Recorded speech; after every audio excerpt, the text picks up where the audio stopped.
What's up, everybody? You're back in here, Pro Football Pod. You've got Hulk and Austin holding it down. Subscribe down below. Every 500 subscribers, we're giving away free jerseys out here. Help us, help you, give back to the people. Guys, we got the Minnesota Vikings 2025 record prediction episode for y'all. Skull up, baby. Hit them with the skull, a little bit of that. So, dude, the Vikings didn't do too much in the offseason, but I do feel like they got stronger. Now, Sam Darnold, after his magical little comeback season, he's gone. He went to Seattle. So you've got J.J. McCarthy, their first-round pick from last year. Time for him to take over. Let's get the reins. Let's see what you got, homie. If that doesn't work out with J.J. McCarthy, they did trade for Sam Howell, which I do love that pickup for them because I liked what Sam Howell showed in the Commanders before they shipped him away, which they got Jaden Daniels, so I understand why. But they also added Jonathan Allen at defensive tackle and Javon Hargrave at defensive tackle in the offseason. Love those pickups. They also got guard Will Fries, either way, it's cool. And center Ryan Kelly, both from the Colts. They got them in the offseason, bolstering that offensive line for either one of their new quarterbacks, which is always good for you. Re-signed Aaron Jones. They also brought in Jeff Okudah and Isaiah Rodgers at corner just to give them some more depth because I do feel like corner is the one position that they should focus on the most on that defensive side. In the draft, brought in Donovan Jackson, the guard out of Ohio State in the first round. Ty Felton, the wide receiver out of Maryland in the third round. Didn't have too many draft picks this year, and I'm going to be honest, with the limited draft picks they did have, I wasn't a big fan of the guys that they picked up, or at least where they got them. I felt like for what this team needs, there was better options available at those slots, but I guess I'm not a GM. Like, I don't get paid for that. If I did, we wouldn't be sitting here doing this. Not yet, bud. Not yet. So, all right, let's go. We're going to get there. So let's go ahead and get into the schedule a little bit here. Week 1 at the Chicago Bears. Week 2, they're at home versus the Falcons. Week 3, they stay at home versus the Cincinnati Bengals. Week 4, they're at home again versus the Pittsburgh Steelers. I've got them going 2-2 in that stretch. That's a tough 2-2. I have them beating the Bears week 1, and I have them beating Pittsburgh in week 4. I have them dropping Atlanta and Cincinnati. I can see that in the future. My brain is just mostly with Cincinnati is J.J. McCarthy versus Joe Burrow in a potential shootout. Mm-hmm. I'm going to lean Joe Burrow in that one. Now, it very well might not be a shootout. That's Big Brother right there. Yeah, if it does come down to that, then I'm going to lean Joe Burrow and Jamar Chase in the board. Who do you think is better, Jamar Chase or Justin Jefferson? That's a great debate and question because to me, honestly, and this isn't a cop-out. Like, I think you could say either one and be correct. They have each of their own style. I think they're 1A and 1B. Well, that's like they can both work out of the slot. They can both work the jump ball. At 1A? Who would I put at 1A? My brain, if I answer with zero hesitation, it would be Jamar Chase. Yeah. That's the correct answer. If I answer with zero hesitation, but you could easily talk me into Justin Jefferson, and I could just go back. Which receiver would you rather have on your team, personally? Jamar. Exactly. But the one thing is too with that is I can't necessarily tell you why. No, I can't. I think it's the toughness. To me, he's got that Debo effect. With either one of them. He's got that Debo aspect. He's more thickly built and but he's smooth and swift with it. Withstand impact. So hey, we're getting off track here. So I've got them 2-2. What do you have them in? 2-2. Yep. All right. Strongly agree. Week 5, they're at home again. They have like 5 straight home games because week 5 they're at home versus the Browns. Week 6 they have a bye. Week 7 they're at home versus Philly.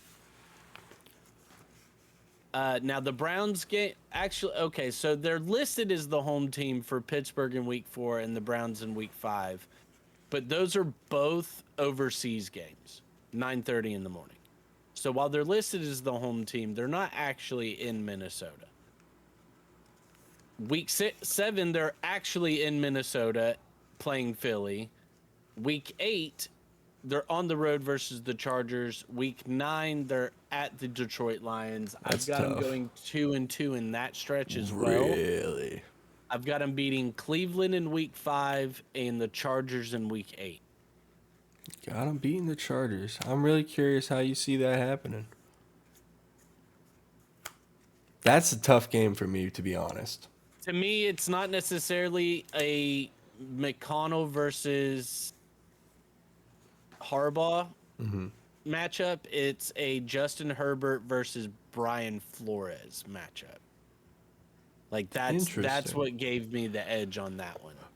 You taking the younger quarterback in this scenario, though, is not. But also, I don't think the Chargers defense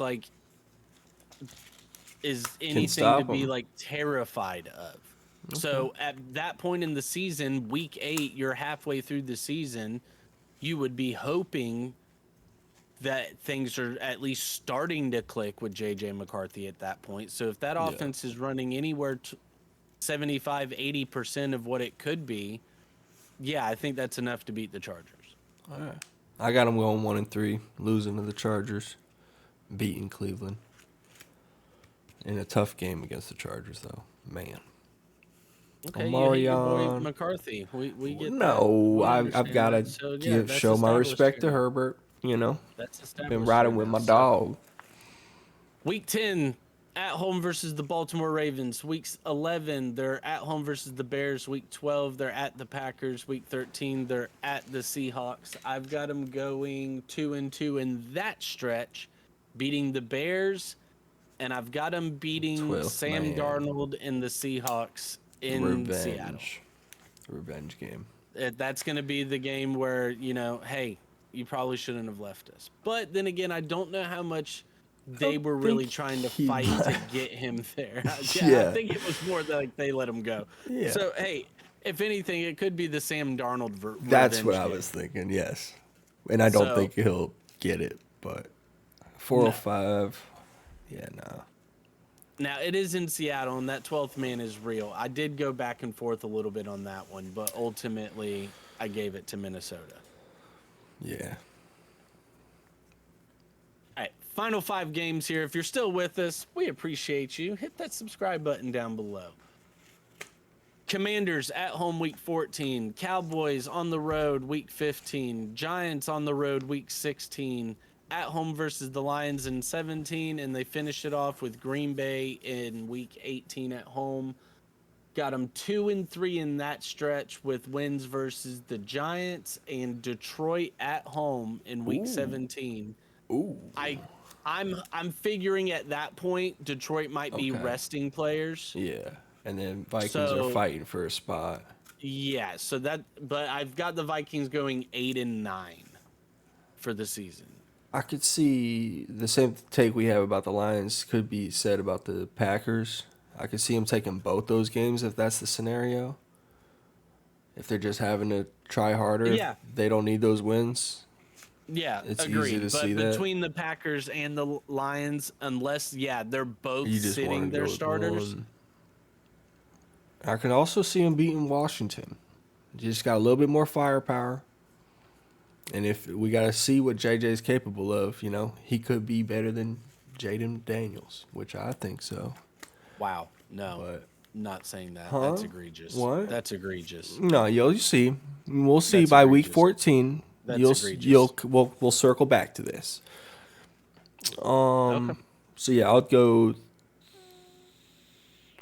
Yeah, I want to give them 3-2 at that final 3-2. Yeah.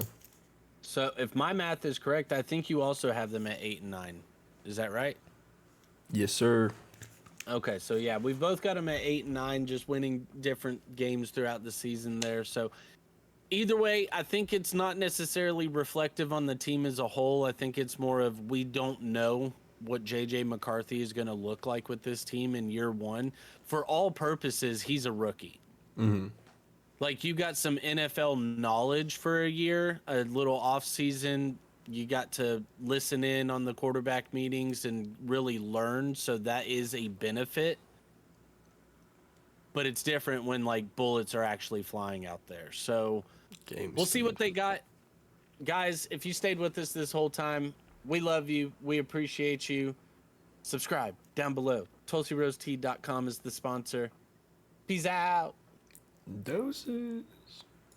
Hit him with the outro, Austin. Hit him with the outro now. Hit him with the outro. Hit him with the outro. Hit him, hit him, hit him, hit him.